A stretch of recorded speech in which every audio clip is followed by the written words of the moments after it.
بسم الله الرحمن الرحيم إبا مهد له ولها خلقي مجان إله باله ملائكة خيركم وديو محمد بانور له اللهم صل وسلم وبارك عليه كلنتي wanaagsan dhamaantiinba waxaynu mar kale wadaagaynaa oo ka sheekaysan doonaa barnaamijkeennii ku saabsanaa hal abuurka ama hal abuur ganacsiyeedka maanta waxaynu ka sheekaysan doonaa laba qodob barnaamijkeena waxaa ku dulmeeri doonaa laba qodob qodobka koowaad waxaa noqon doonaa waxyaabaha caawiya hal abuurka waxyaabaha suurageliya in wax cusub la sameeyo ama waxyaabaha dhiirigeliya inuu qofka fikiro isla markaana wax la fulin karo oo soo socdo iyo qodobka labaad oo noqon doona hal abuurka sidee tallaabooyinkeed ama hababkee buu maraa marka la doonayo in hal abuur ama fikir loo bedelo fulin tallaabooyinka uu raaco iyo qodobada ay tahay in loo maro hadii aan ku horeeyo waxyaabaha caawiya hal abuurka waxyaabaha caawiya hal abuurka waxaa kow ka ah deegaanka uu qofku ku sugan yahay ayaa kow ka ah tusaale ahaan waxyaabaha dhaliya in qofka fikradii kusoo dhacdo waxay yidhaahdaan waxyaabaha ka mid ah in qofku isagoo aan dal lahayn uu lugeyn karo deegaan ku habboon in la lugeeyo oo aan isku samaynaynin soo dhexgelid amaba aan qasaynin dareemadiisii inuu qofku iska lugeeyo iska minja baxsado waxay caawiysaa inuu qofku haddii mushkilada jirtay uu xal u keeni karo haddii uu doonayo inuu wax cusub sameeyana inuu soo dhiraandhirin karo oo si furan uga fikiri karo waxyaabaha ama qodobka labaad ee caawiya amaba qaybta ka ah waxyaabaha hal abuurka keena waxa weeye waqtiyo la yiraahdo dead time ama waqtiyada aynu badanka ugu talagalnay inaynu dilno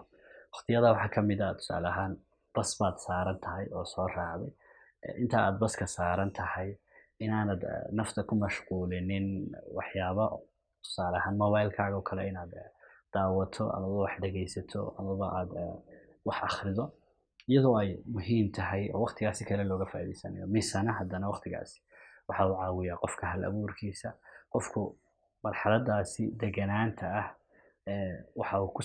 kusoo dhici kara fikrado cusub waxaana uu maskaxdiisu u fikiri kartaa si furan waxyaabaha ama qodobka saddexaad ee caawiya waxaa ka mid ah in qofku aanu mar walba keli ahaanin inuu heli karo cid ku lamaan cid uu la wadaagi karo aragtiyihiisa cid uu kala sheekaysan karo cid fikradda uu kasoo dhacda uu la rogrogi karo ha ahaato ciddaasi cid ay wada shaqeeyaan oo goobtiisa shaqo amaba hay'adiisa ama ururkiisu ay u saamaxayso inay ka sheekaystaan amaba ha ahaato cid kale oo isagu xushay oo isleeyahay aragtida wada wadaagi kartaan oo wada rogrogi kartaan waxyaabaha kale ee caawiya waxaa ka mid ah in la iska fogeeyo tabnaanta oo inta badan loo badnaado tognaanta haddii fikradda kugu soo dhacda ama aragtida cidi keento amaba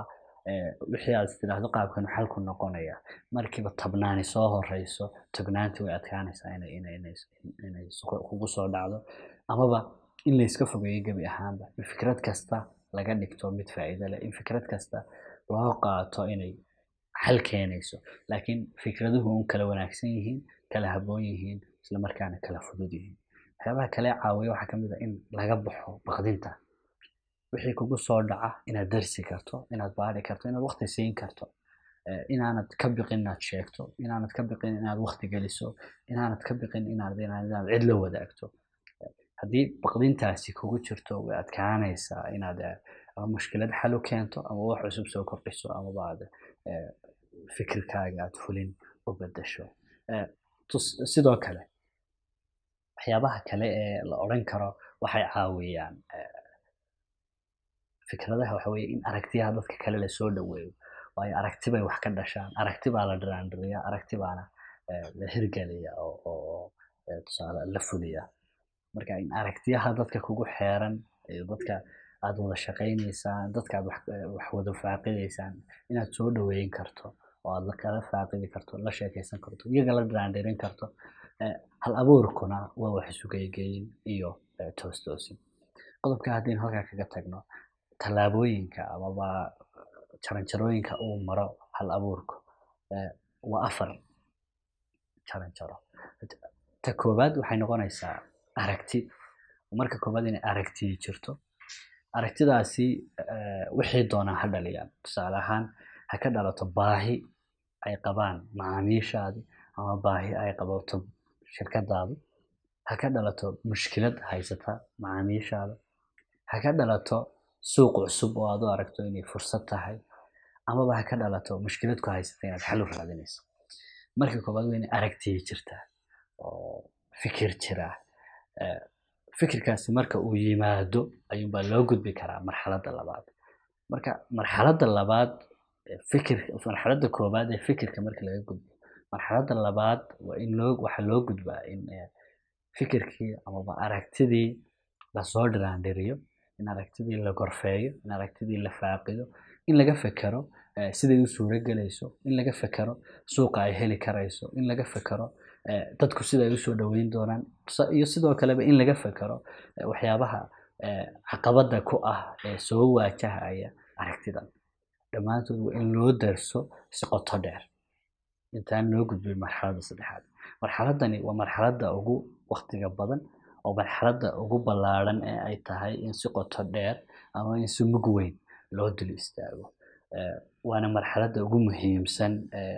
fikir maro marka laga yimaado inuu aragti yahay.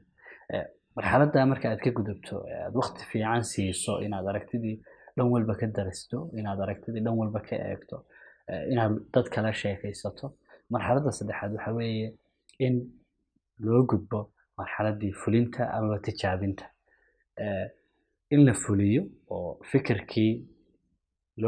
shaqo loo bedelo, la qabto. Haddii ay ahayd wax cusub oo la sameynayo, in la bilaabo, in laabkii la geliyo, in loo diyaariyo qaabkii ay u fuli lahaayeen. Haddii ay tahay xal cusub amabana in la dejiyo tallaabooyinka xalka lagu sameyn lahaa. Sidoo kalena la tijaabiyo oo tijaabadaasi ay noqoto tijaabo gudeed oo aan dibad u baxsanayn. In lagu tijaabiyo shirkadda dhexdeedii, in lagu tijaabiyo xafiiska dhexdiisii, in lagu tijaabiyo shaqaalaha dhexdiisii. Waxaynu uga dan leenahay tijaabadaasi. Tijaabadaasi waxaynu uga dan leenahay waxaynugu soo noqonaya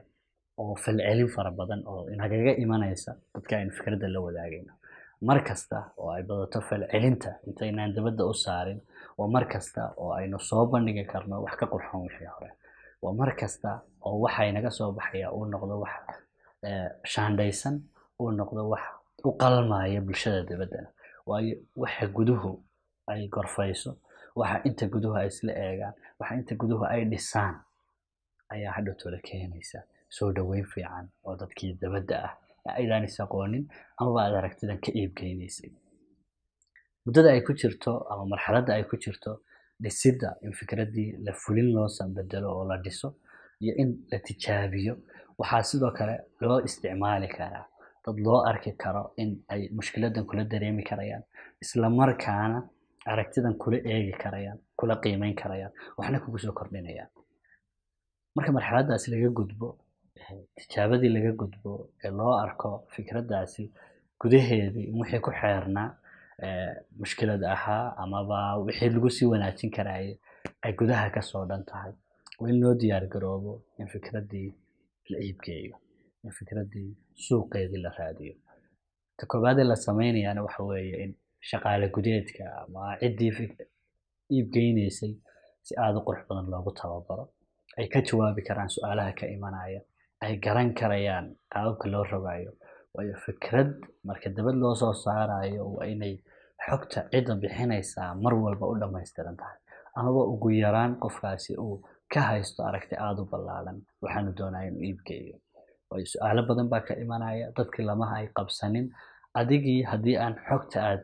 gudbinayso ama waxaan fahamkiisa kugu kooban yahay, way adkaanaysaa hadhow toole inaad ka jawaabto. Waxaana keeni kartaa inay fikraddaasi hadhow toole dhicisowdo amaba suuqii marka ugu horeysaba cadaadis kaga yimaado, dabeetana ay ku soo noqoto marxaladdii hore oo ah in gudihii dib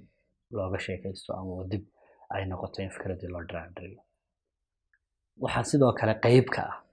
oo iyaduna aad u muhiim ah in la diyaariyo qaabkii suuqgeynta, sidii fikraddan amaba waxaan la sameeyey ha ahaato xal oo mushkilad taagneyd in xal loo raadiyo, ha ahaato wax cusub oo lasoo saaray, amaba ha ahaato eh, suuq cusub oo la doonayo in laga faa'iidaysto, in loo diyaariyo goobtii ku habboonayd, si qurux badanna loo darso, isla markaana la mariyo marinada ugu habboon ay tahay in la mariyo. Wixii intaa ka dambeeya waa in fikradda la joogteeyo, waa in la dhegaysto, ma dhammaato falcelinta bulshadu